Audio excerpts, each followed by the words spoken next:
आप सभी प्रिय सज्जनों को मेरा नमस्कार हो। हमारा विषय चल रहा है ज्योतिष पंचांग। प्रिय सज्जनों, अभी आप जो मैं आपको बातें सारी बताने जा रहा हूँ ज्योतिष के बारे में, उनको आप नोट करके रखना और थोड़ा धैर्य रखना, क्योंकि अभी मैं आपको सारे मसाले इकट्ठे करके दे रहा हूँ। ठीक है ना। जैसे हम सब्जी बनाते हैं ना, धनिया, मिर्च, हींग और मसाले जो भी सारे इकट्ठे करके दे रहा हूँ, फिर उसमें आप लगाना तड़का, फिर आपको उसमें आएगा स्वाद। तो अभी मैं आपको मसाले इकट्ठे करके दे रहा हूँ। ये सभी आपको बाद में काम आएंगे जब आप कुंडली का फलादेश निकालते हैं तब। ठीक है। जो मैं आपको बातें बता रहा हूँ शायद किसी ने आपको बताई होंगी। मैं कोई बात नहीं छिपा रहा, जितना मुझे आ रहा है मैं आपको बता रहा हूँ। पहले तो बात यह है कि जो हमारे ग्रहों की दशाएं आती है ना, तो सूर्य और चंद्रमा को छोड़ कर के सभी दो दो राशियां होती हैं। तो बाकी जो हमारे 5 ग्रह बचे, सूर्य चंद्र को छोड़ दो, मंगल, बुध, वीर, बृहस्पति और शनि, इनकी दो दो राशियां होती हैं। तो आपको बता देता हूँ कि जब इनकी दशा या अंत दशा आती है तो इनकी दो दो राशियाँ होती हैं, तो आप भ्रमित हो जाओगे कि ये दशा पहले किस राशि की देगा। जो उस राशि की मूल त्रिकोण राशि होगी उसका पहले फल देगा, बाद में दूसरी राशि का फल देगा। जो हमारे त्रिकोण भाव है ना, 1 और 5 और 9, तो ये इनके भाव या भावेश बड़े महत्वपूर्ण होते हैं। ये हमेशा अच्छा फल ही देते हैं। 1, 5, 9 के जो भी स्वामी हैं वो कहीं भी बैठे हों, ये अपनी दशा अंत दशा में अच्छा फल देते हैं। और अब मैं आपको बता रहा हूँ कि एक शुक्र, एक तुला राशि, हमारे कुंडली में सबसे खराब भाव होता है अष्टम। 6 और 12 इतना खराब नहीं होता है, 12वां व्ययभाव होता है, लेकिन अष्टम भाव सबसे खराब होता है। लेकिन अष्टम भाव जो हमारा है ना, अगर वहाँ का शनि मालिक है, जैसे 10 और 11, 10 राशि अष्टम में पड़ गई, 11 राशि पड़ गई 9वें भाव में, तो सबसे खराब अष्टम भाव इसलिए कहा जाता है कि व्यय भाव का, हमारे 9वें भाव का व्यय भाव होता है और हमारे धर्म को नुकसान पहुंचाता है। इसलिए अष्टमा सबसे खराब बताया गया है, क्योंकि 9 भाव सबसे महत्वपूर्ण होता है। ये पिता का होता है, हमारे कर्मों प्रारब्ध का फल होता है। जब अष्टमेश 9 भाव का स्वामी होता है तो वो बुरा फल देगा, लेकिन शनि जो है वो इतना खराब फल नहीं देगा, क्योंकि शनि वहाँ का कारक भाव है। अष्टम भाव का शनि कारक है। शनि अष्टम और 12 भाव का कारक है। अष्टम राशि, अष्टम 9 में 10 और 11 मकर कुंभ राशि पड़ी, तो शनि इतना खराब प्रभाव नहीं करेगा। और आपको बात बता देता हूँ एक ये नहीं खराब करेगा। और अष्टम भाव जो हमारा है, तुला और मेष राशि जब लगन में पड़ती है तो वो भी अष्टम भाव का खराब फल नहीं देते, बहुत कम देते हैं। क्योंकि जब तुला राशि लगन में होती है तो 1 2 3 4 5 6 7 8, तो अष्टम भाव में मेष राशि हो गई। आज मैं आपको बिगड़ बोर्ड के पढ़ा रहा हूँ, ठीक है ना, ध्यान रखना, इसलिए गिनती करनी पड़ रही है। जब तुला लगन होती है तो अष्टम भाव का स्वामी मंगल हो गया और सप्तम भाव का स्वामी हो गया 2 3 4 5 6 7 8, मंगल हो गया। तो मंगल इतना खराब प्रभाव नहीं करेगा। ऐसे मेष लगनी कुंडली है, वो भी हमारे अष्टम भाव का व्यय स्थान होता सप्तम भाव। सप्तम भाव कहते हैं मार्केश, ये बुरा फल देते हैं। लेकिन शुक्र मंगल का एक ऐसा संबंध है कि ये कभी एक दूसरे को बुरा फल नहीं देते, क्योंकि मंगल एक पुरुष ग्रह है और शुक्र एक स्त्री ग्रह है। ये हमारे आचार्यों ने मान लिया है, कुंडली में लगाने के लिए ऐसा बताया गया हुआ है।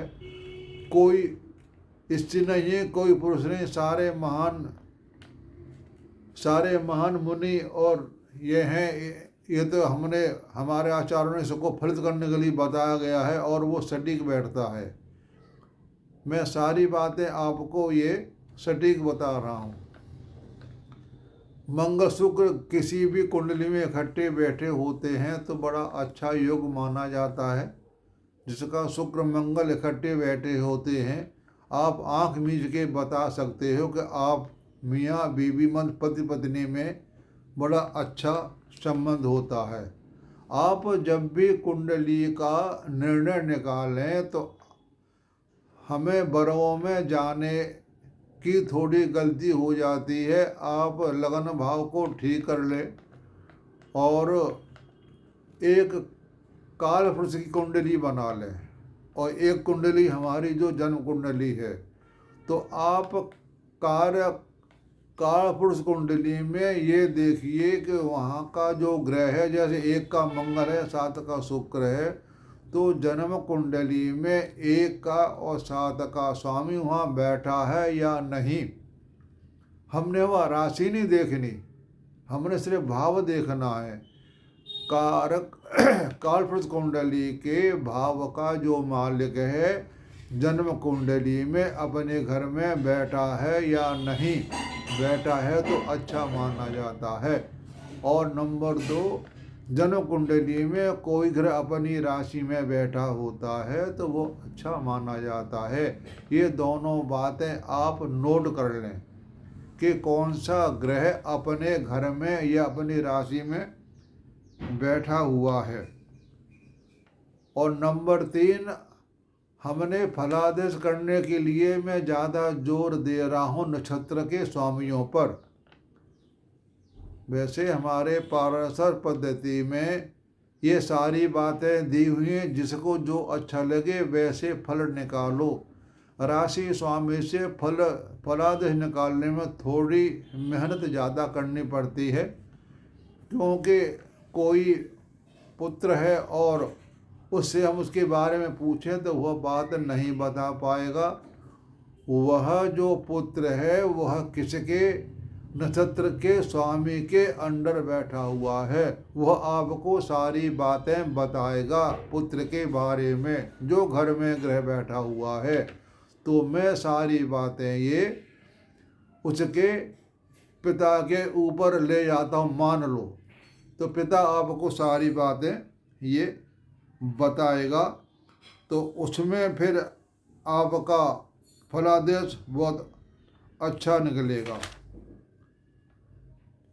और प्रत्येक हमारे जो नवग्रह है ना, 7 ग्रह और राहु केतु, राहु केतु का अपना घर नहीं होता, लेकिन 7 ग्रहों का अपना घर होता है। राहु केतु जिस राशि में बैठते हैं उसके स्वामी को फल के आधार पर ही फल देते हैं, वो अपनी तरफ से कुछ फल नहीं देते।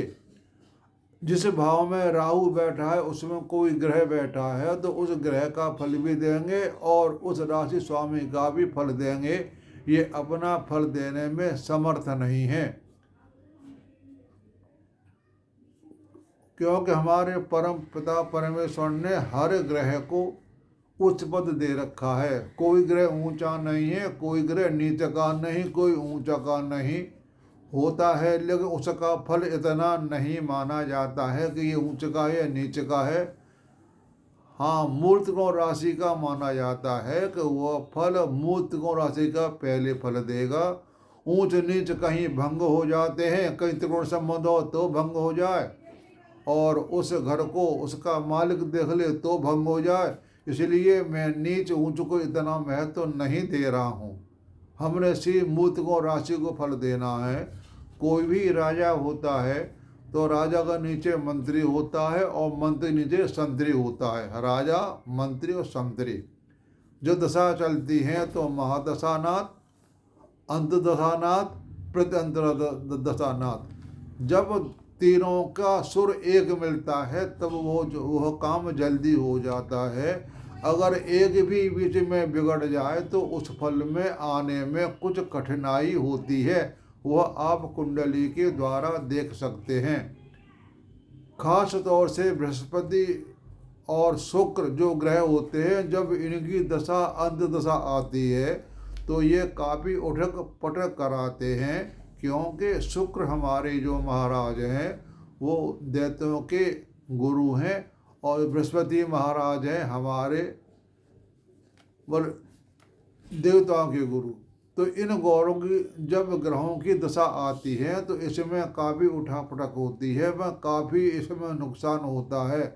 बाकी ग्रहों का इतना नुकसान नहीं होता, क्योंकि दोनों ही एक महान पद पर हैं। तो मैंने अभी आपको बताया था कि परम पिता परमेश्वर ने हर ग्रह को राजा बना रखा है। जब जिसकी ग्रह की दशा आती है, मान लो राहु या केतु ले लो, जब उनकी महादशा आती है उस समय वो राजा होता है। राजा की बात सबको माननी पड़ती है, चाहे शुक्र हो, चाहे बृहस्पति हो, चाहे सूर्य हो, चाहे मंगल हो, कोई भी हो, तो राजा की बात सबको माननी पड़ती है। राजा की बात मंत्री मानेगा और मंत्री की बात संतरी मानेगा। इस तरह से आपस में ये संबंध चलता रहता है। और हमारे पाराशर पद्धति का सबसे ज़्यादा महत्व देते हैं कि यह दशा 120 वर्ष की होती है। आज के समय में 120 वर्ष तक लोग बहुत से हैं जो जिए हैं और जी रहे हैं। तो इसलिए सबसे अच्छी महादशा विविधोचित दशा की मानी जाती है। इससे फल सटीक निकलता है, क्योंकि यही दशा हमारी कृष्णा पद्धति में लाई गई है। कृष्णा पद्धति और बारीकी में जाती है, हमारे पाराशर की भी है जो नाड़ी शोधन में भी जाती है। इसी तरह से कृष्णा पद्धति नक्षत्र के 9 हिस्से करते उसके अंदर जाते हैं। इसका जो स्वामी है वो कौन है, यानी वो और बारीकी में जाते हैं, उसका फल एकदम सटीक निकलता है। लेकिन जन्म समय में 1 मिनट की गलती होने पर जो हमारे नक्षत्रों की जो 9 पद करते हैं उसमें गलती हो जाती है, तो उससे वो फल हमारा सही नहीं निकल पाता। वैसे वो फल बहुत सटीक देता है, इसमें कोई दो राय नहीं है।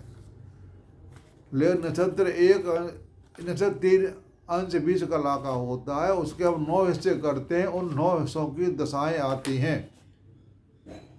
लेकिन पाराशरी पद्धति में हम नक्षत्र के 4 हिस्से, एक नक्षत्र के 4 मतलब एक नक्षत्र के जो पूरा होता 3 अंश 20 कला का, वो एक ग्रह का उसमें चलता है, फिर उसके बाद दूसरे ग्रह में जाता है। तो ये एक नक्षत्र में सिमट कर रह जाता है। लेकिन कृष्ण पद्धति एक नक्षत्र के 9 हिस्सों में 9 चरण में ले जा करके फिर उसकी दशा बनाते हैं, फिर उसको देखते हैं। सिर्फ यही अंतर है। पाराशर पद्धति पाराशर पद्धति हमारी एक जन्म माता है ज्योतिष की। सारी जितनी भी हमारी पद्धति हैं इसी से निकली हैं, कोई अलग नहीं है। पद्धति कोई खराब नहीं है, पद्धति सभी अच्छी हैं। कोई भी पद्धति हो, पाराशर पद्धति हो, लाल किताब हो, और भी बहुत पद्धतियाँ को मैं कोई खराब नहीं बता रहा। सब पद्धतियाँ एक से बढ़कर एक हैं। लेकिन आज के समय में कृष्ण पद्धति का ज़्यादा बारीकी है, वो ज़्यादा सही है। लेकिन हम यही मार खा जाते हैं कि एक नक्षत्र में समय में 1 मिनट का भी अंतर होने से वह फलादेश गलत निकलता है। इसलिए सबसे अच्छी पद्धति मुझे तो पाराशर पद्धति लगती है। अगर इसमें आधे घंटे का भी फर्क हो तो लगन वहीं रहेगी।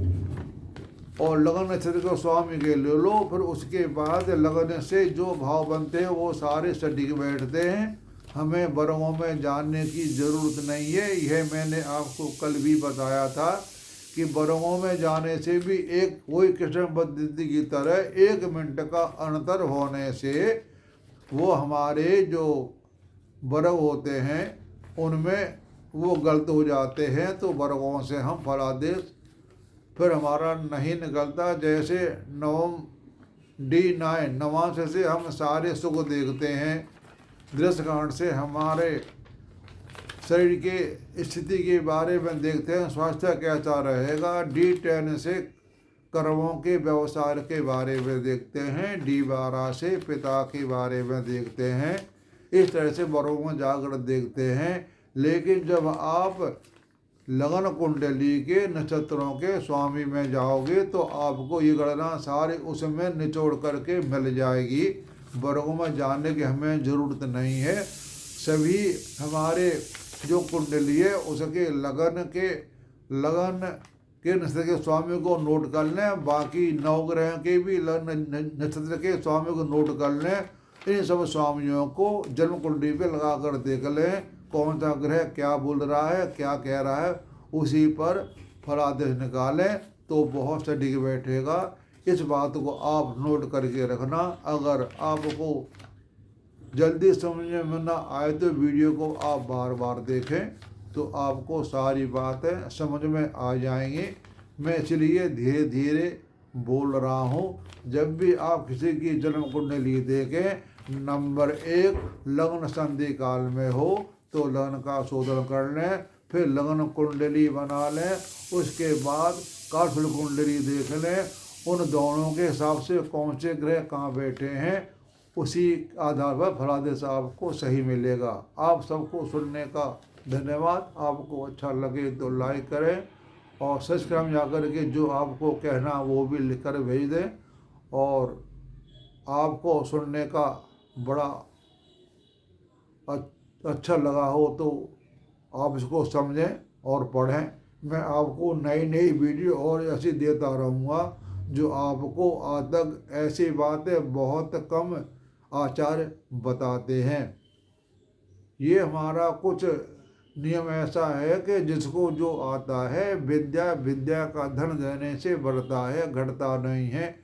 कुछ आचार्यों की धारणा है कि हम इनको बता देंगे तो हमारा क्या होगा। अरे भाइयों, हम तो आज हैं, कल नहीं रहेंगे। जो विद्या हमें आती है वो सबको उजागर कर दो, उनको कुछ प्राप्त हो जाएगा। क्यों किताबों से पढ़ कर के हम सारा ज्ञान नहीं ले सकते।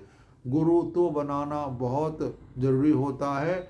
ये हमारी ऐसी गुप्त बात है, हमारे के एन राव साहब बताते हैं और वो सारा बताते हैं। उनसे हम कोई बात पूछते हैं तो वो हमसे कहते हैं, अरे भाई जो मैं आपको पढ़ा रहा हूँ उसको आप लगा कर के देखो, आप खुद सीख जाओगे। मुझसे पूछ रहे आप क्यों आते हो, वो बात कभी बताते नहीं हैं। लेकिन जब पढ़ाते हैं तो वो ऐसी ऐसी बातें बता देते हैं जिनका बड़ा हमें आश्चर्य होता है। आप सबको सुनने का धन्यवाद। आप सबको नमस्कार।